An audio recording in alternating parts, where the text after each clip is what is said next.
Welcome to Soda City Unleashed, where we decode pet health with the best vets in Columbia, South Carolina. We have some fun too. I'm your host, Emily White, and today I have Dr. Amanda Edwards with me. And who do we have with you? This is Luca. Hi, Luca. Is this your dog? Yes, he's, my daughter's dog, but yeah. Gotcha. Well, tell us a little bit about yourself. Tell us about where you went to vet school and what you do with your degree. I'm originally from Lexington, South Carolina, so I'm local. Did my undergrad at USC, went to vet school in Tuskegee, Alabama, which is like a small town about 20 minutes from Auburn. Most people don't know where it's at. So, and then did an internship in Louisville, Kentucky, like 2 years of internship, and then came to Charleston for a few years and then back here. Gotcha. So, what brought you back home? I was so tired between like being in Alabama and then being in Kentucky of being away from home. And we love Charleston, but now we're back like closer to family and everything. And as far as like what I've done with my degree, I did rotating internship first, which is like the year after school to get like experience in all different specialties. Then did an internal medicine focused internship, and then ER ever since then. Gotcha. And do you have like that story when you were a little kid, you wanted to be a veterinarian or? It was very much just like a calling. Like it was always like, even like my parents and grandparents will say like it was the only thing I ever said I wanted to do. So there wasn't an aha moment. It was like always that. Gotcha. Did you think you would be doing ER?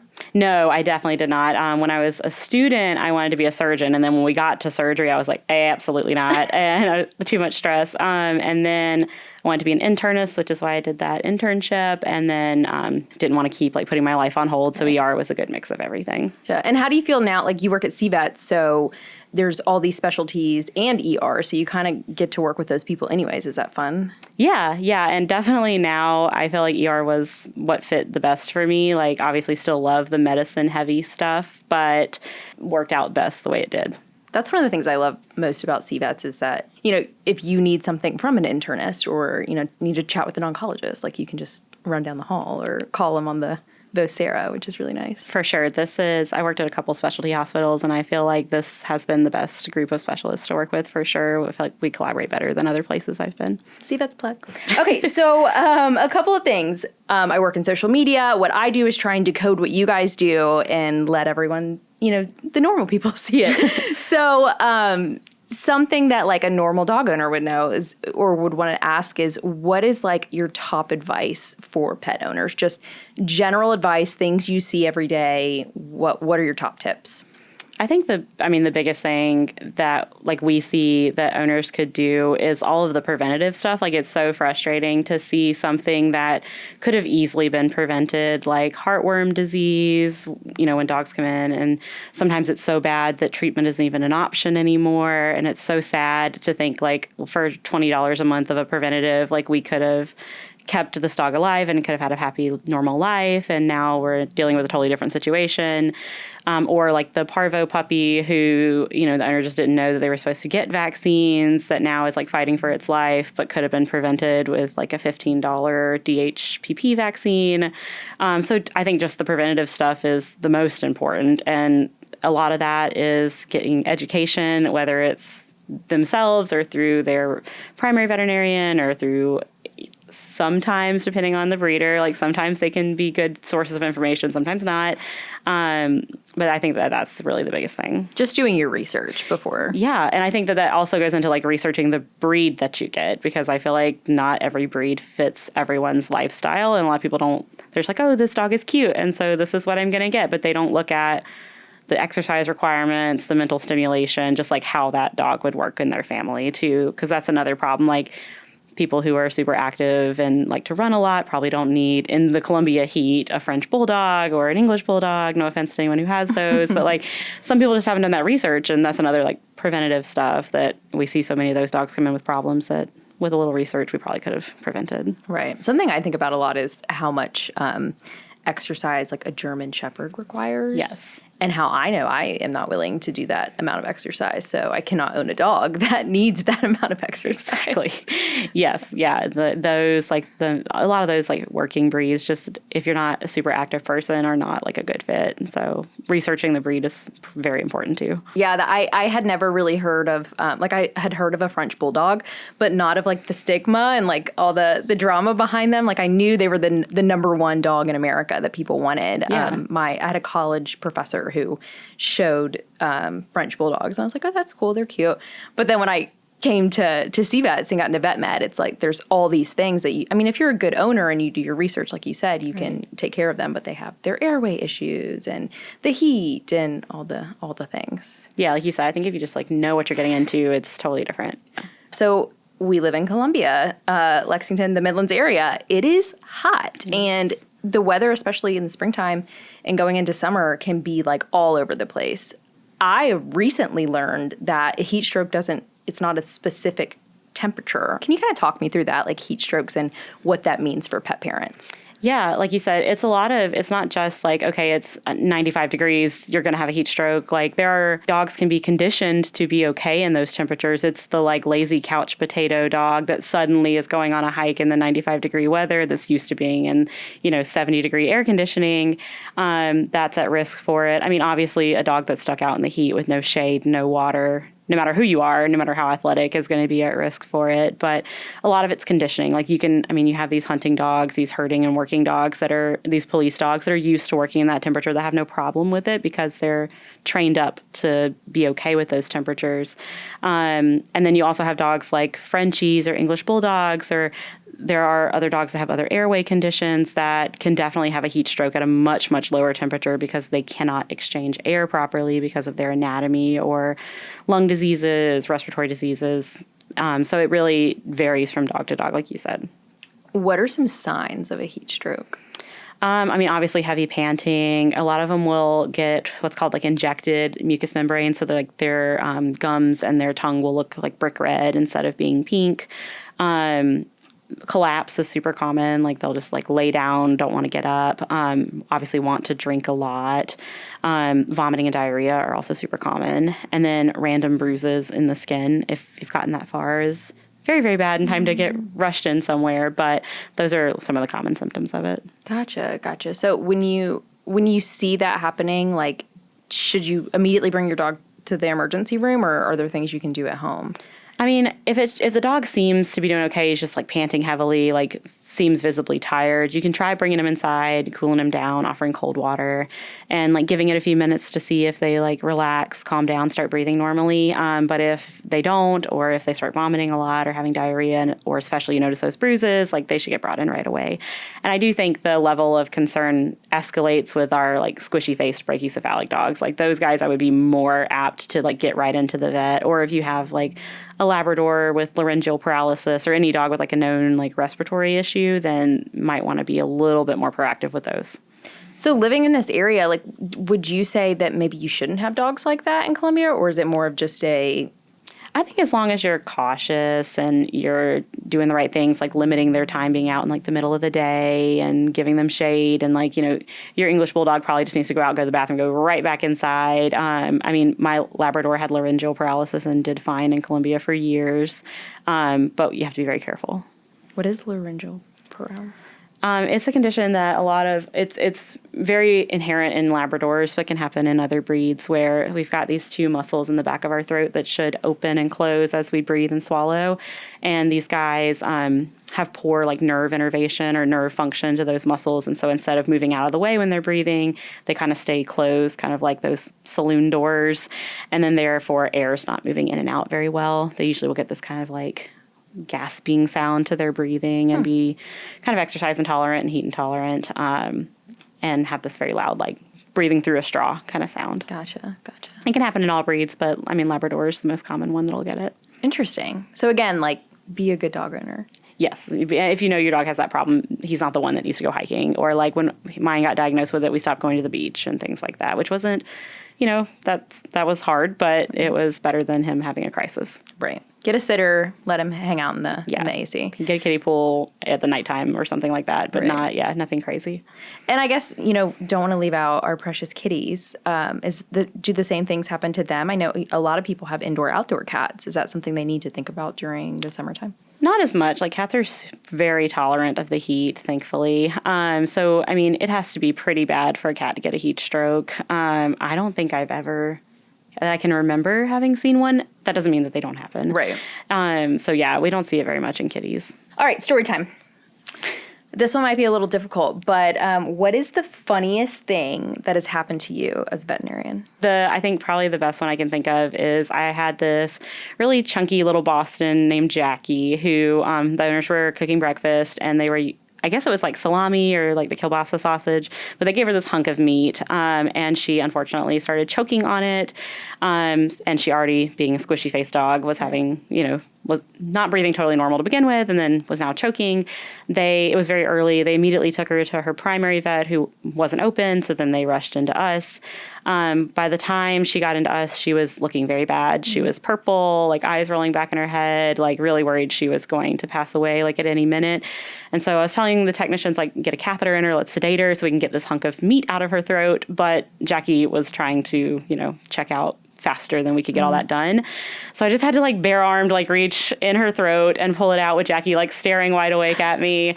And immediately she, like, once I pulled it out, she was like happy, turned pink again, and tried to eat the salami out of my hand for round 2. She didn't get it, but somewhere in my phone's a picture of us all with Jackie and her hunk of salami, like, smiling and giving a thumbs up and stuff. Do you ever get, like, in situations like that? I mean, I get hot, like, thinking about it. Like, you're an emergency vet. Stuff like that, I'm sure, happens all the time, and you have to think quick on your feet. Yeah, I'm not gonna lie. I mean, there have definitely been choking dogs where I've, like, literally cried. But for some reason with Jackie, it was very calm at the moment. But I've definitely had other ones, or, like, the dreaded, like, so terrified I'm going to have a dog come in with, like, a tennis ball stuck in his throat. Dr. Kent had one of those the other day, and she popped it out with no problem. But I'm terrified of those. But somehow with Jackie, it was like everything just happened in slow motion, and we got it out. It was fine. I think that shows, like, the beautiful personalities of dogs, too. How she was literally on the brink of death and then was like, oh, a treat. So, yeah, they don't learn. Like, she was literally going to risk it all for that round 2. Like, oh, my gosh. I was actually showing someone a picture on my phone of 2 dogs in the same kennel in the ER. And they had the same name, and they were both in because they had both eaten a sock. Oh, God. And one of them... that was his second time coming in because of eating a sock, and they're just like, whatever, like, they taste good, learn. like, I don't mind. They do not learn. Gosh, how do you, and going off the cuff here a little bit, but, like, how do you keep your cool during stuff like that? Oh, I'm, like, internally screaming, like, most of the time. I think it's just, like, having seen it a lot and seen it play out enough to be like, okay, we know what we need to do. We know how this is going to play out, one way or the other. So I think experience. I mean, I think that for, like, a new grad or an intern, it is very, very traumatizing at first. You just have to, like, live through it a couple of times to be like, okay, this could be okay. Is there, like, a part of your brain you kind of turn off when you go into work because like, inevitably you might see something that is upsetting? I mean, I think there's a lot of talk in the field about, like, compartmentalization and, like, trying to push through some of the hard cases and the sad cases. And it's not that we're not sad about them, but, like, not letting it, like, affect everything else you do, because then you would never get through your day. Right. So I think that part, and it's not that turning off compassion or anything like that. It's just, like, not, like, focusing more on, like, the good you can do versus the ones that you can't help or you can't save. Absolutely. I know a lot of times we'll be out in the community and people will come up with their sad stories and stuff. And I always like to be like, happy stuff happens too. Yeah. Like, there's a lot of good stuff.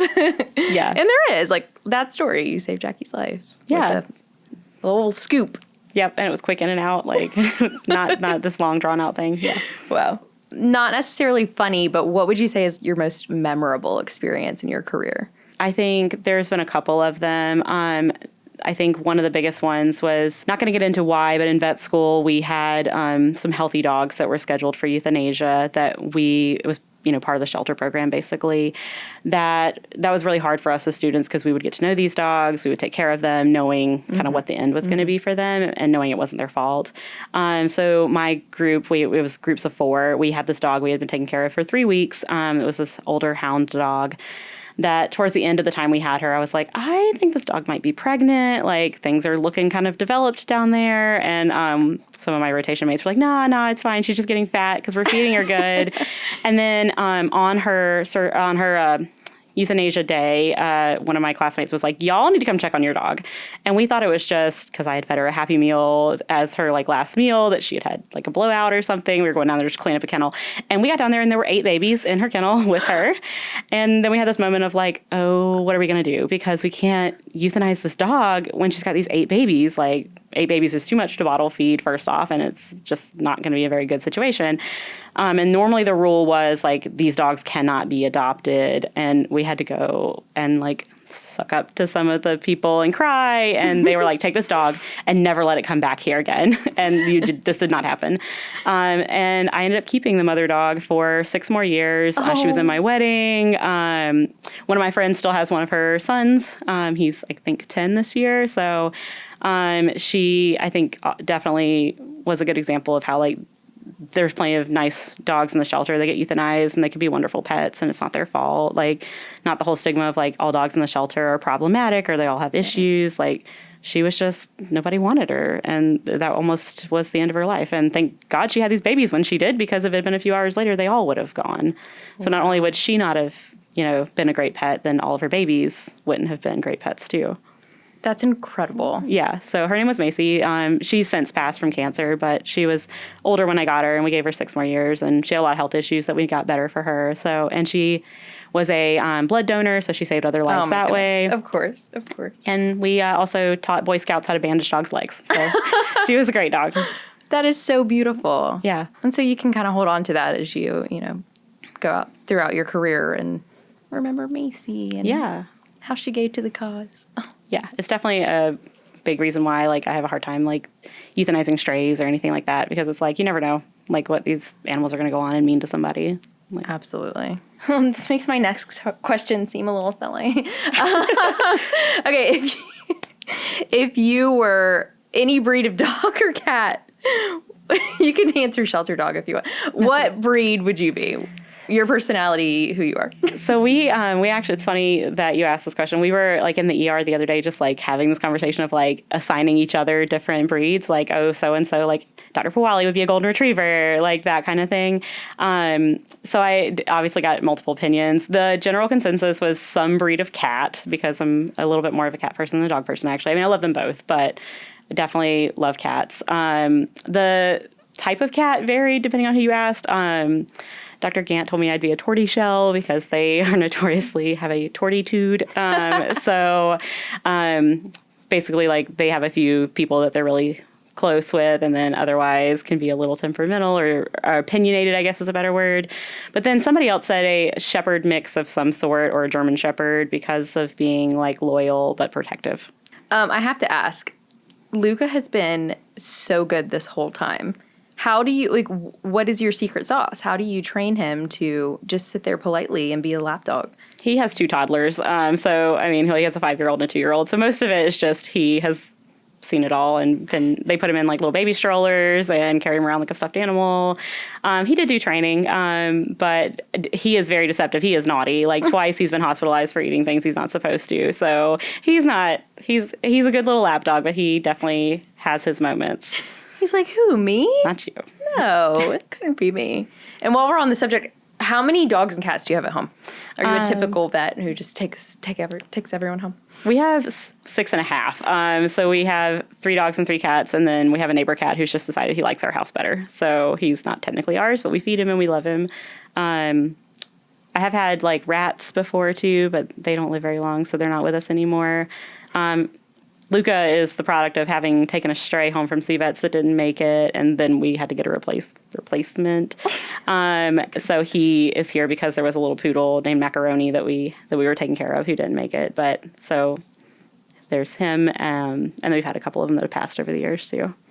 Can you put it in reverse for a second and tell me why you had rats? Oh, they are wonderful pets. I will forever like plug rats for like. Especially for little kids. They are like the dogs of the rodent world. They are, I think, and I hope people don't come for me, like much better than hamsters for little kids. They like are super intelligent. Not that hamsters aren't, but they want to be held. They can learn their names. They can learn tricks. Oh, yeah. I would teach mine to stand. Both of mine were sick. And so, like, they would stand to be medicated. They would fight over getting the medication, like, push each other away. Like, they are wonderful little pets. And, like, it's fun to do some enrichment with them. Like, you can do all kinds of fun things with them. They just don't live long enough. If they lived, like, 10 years like a guinea pig or something, I'd probably, like, have, like, a whole rattery or whatever you want to call it, like have a whole clan of rats. How long do they live? Like, what's their Usually typical? like 2 years, not long. Really? Yeah. So you have all that fun, and then they don't live very long. Where does one get a rat? One of mine came from like a pet store. Well, it came from a pet store to a technician I was working with, and then she gave it to me. Okay. And then one was a Dumbo rat, which those are a little bit more fancy. And so some pet stores will have them, and then there's some people who breed them. So You just have to look on the web, I guess. I believe there's a Dumbo rat breeder in Atlanta is I think one of the closer ones I've seen to here. I could be wrong, and it's not like I've looked in a very long time, but those are the ones with like the bigger ears that are like on the side, more like an elephant. Gotcha. They tend to be a little bit more like subdued, mild, sweeter. Not that the other ones aren't sweet, but they're a little more easygoing. Interesting. Yeah, they're. I would definitely, when my kids are old enough to have like a little pocket pet, like it'll be rats, not hamsters. Not anything against hamsters. I had hamsters tons growing up, but the rats were a lot more fun to me. I was today years old when I found this out. I'm picturing, though, like my husband and I like to go to New York a lot, and my favorite thing while waiting on the subway is to look for the rats and pick out which one is me. No, they're not. That one's so me. That's what I'm thinking of. So are they small? Or they're smaller. They're not the sewer rats from New York. Sewer. Yeah. I mean, they can get kind of chunky depending on how you raise them and like what you feed them and stuff. But no, they're a lot smaller than that. I mean, they're like slightly bigger than a hamster, like slightly smaller than a guinea pig. So not your sewer rat. But. I am floored currently. Yeah. All right. Well, I'm going to throw one more question out at you. What is the most common misconception about being a veterinarian?